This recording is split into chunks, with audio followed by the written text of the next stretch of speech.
Hello everyone and welcome to the newest edition of Book Time with Elvis with me, Mark. Yesterday I made a video on what I think is an original tag and I tagged a few people, and today I would like to make another one.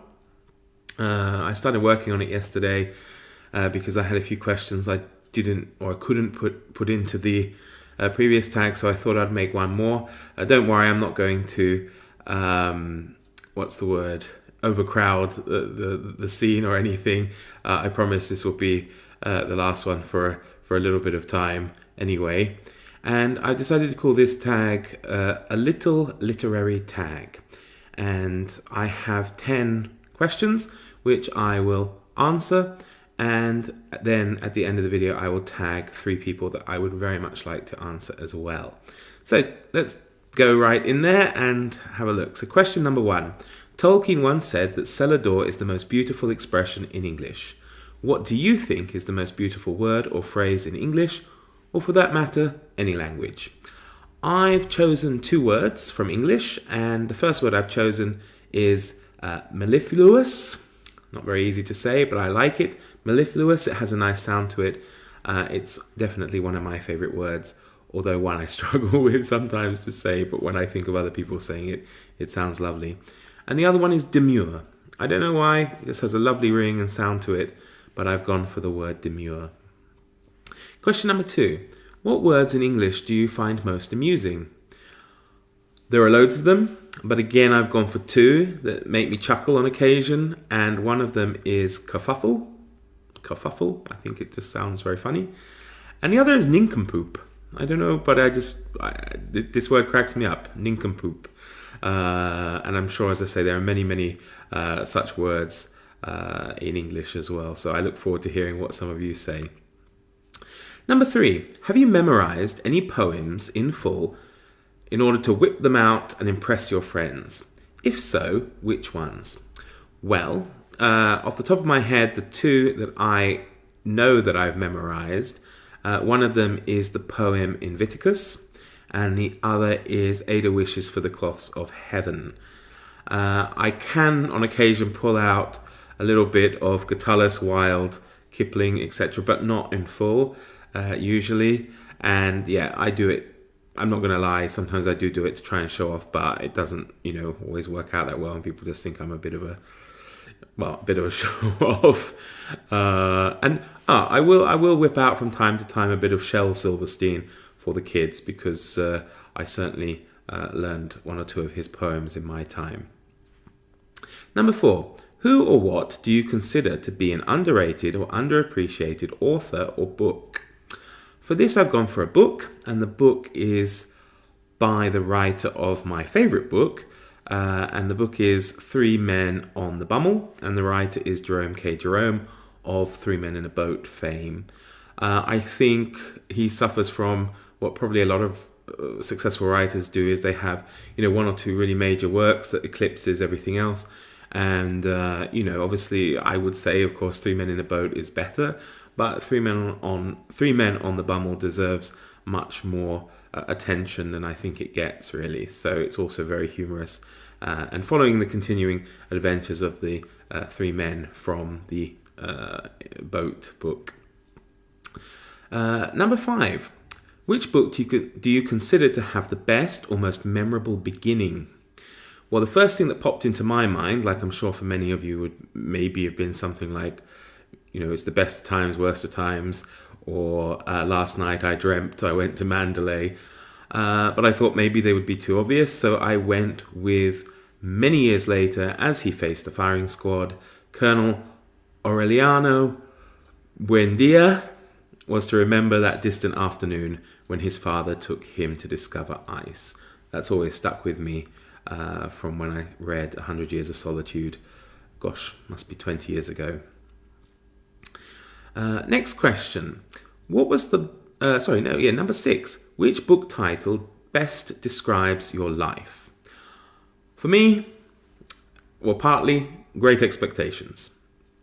But I'm not sure that it turned out particularly great, but we will see. But yeah, Great Expectations Certainly I have such thoughts for myself, but whether I'll realise them or not, so I've gone for that one. I'm interested to see what some of you put. Next one, number 7. What was the last book you read that led to a moistening of the eyes? I suppose it's just my way of saying a bit of a tearjerker. I've gone with the book Belonging by Uni Sinha. I read this a few months ago, maybe a little bit longer, and it probably was the last book that moved me. It was an extremely moving story, very interesting, and quite unputdownable, actually. I read through it quite quickly, but I would recommend it as well to anyone who likes a good story, as well as a little bit of an emotional story. So check it out. Belonging by Uni Sinha. Next, number 8. When it is time for us to shuffle off this mortal coil and join the big library in the sky, what bookish or literary quote would you like engraved on your headstone? I was thinking about this for a long time. I came up with many of them, I suppose. But in the end, I went simple. I went with the Finnish common to most books, and I just thought a fitting quotation to have on my headstone would just be simply the end. Why not? Okay, number 9. If you wrote a book and didn't want to use your own name, what name would you choose as a suitable pen name for yourself? Perhaps some of you have already written books and you've got a pen name and you don't want to divulge it. That's fine. But, maybe come up with something if you haven't. It would be quite interesting. I've gone for one which would be Elvis Aloysius Marx. And I chose this, one for my dog, Elvis. Secondly, Aloysius, because I don't know why, but I was obsessed with this name since I first heard it as a child and just thought it's really cool name. And then I went with Marx because my name is Mark and I thought I might as well put a bit of myself in there. Though I think it would be cooler perhaps to abbreviate it, and have such and such a book by E.A. Marx. Yeah, so look out for that name. You never know, it might be coming to a bookshelf near you sometime soon. Well, not too soon, don't worry. And number 10. Many literary characters have sidekicks or henchmen. Who would you choose to be your companion on your life adventures? Again, there are a lot to choose from, but I've gone for Jeeves from the Jeeves and Wooster series, and that's because I think he's probably the all-round most useful sidekick. I mean, he will iron my clothes for me, and he will get me out of all sorts of trouble and organise my life, which is probably something I really need. So yes, my preferred literary sidekick would be Jeeves. So there we have it. Those are my 10 questions for this little literary tag. I hope it's interesting, and obviously anyone can have a go, but I've decided to tag 3 people on this occasion, and I've made sure I've tagged Steve Donahue. I'm very much looking forward to see what answers you come up with, Steve. I've also tagged Kelly from books I'm not reading, and finally I've tagged also Mark Nash as well. There are so many people, so many great people I'd love to tag. I'm just not sure whether I should put many more than 3 in there, and I'm going to do my best that if I when and if I come up with these tags, and if people think they're worth doing, I will certainly try and even it out and put some more people in there, because but from what I've seen from this community anyway, that I think they will make it to everyone eventually if they're worthwhile, of course. So I hope people don't feel bad if I didn't tag them, and certainly I will in due course, if, as I say, the demand to do these little tags of mine is there.